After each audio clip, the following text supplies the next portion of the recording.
Doncs veureu un espectacle de la companyia Clownic, que és la segona companyia de tricicle, i que en aquest cas fa un espectacle totalment nou, un espectacle de creació.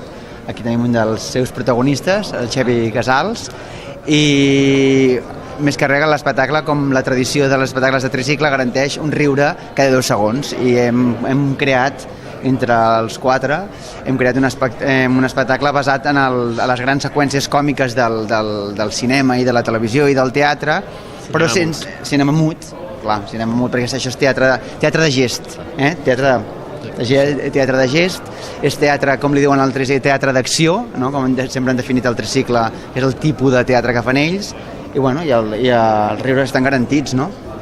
I tíquets, l'espectacle es diu importantíssim, tíquets. Sí, no? Home, són molt bons. Sí. Ell és un dels membres, falta encara l'Edu Méndez, no? I el Gerard. S'ha de riure, vaja, si no es riu és que no ho fem, no? És com nosaltres, si alguna cosa no ens fa gràcia, fora. Aleshores segur que riurem.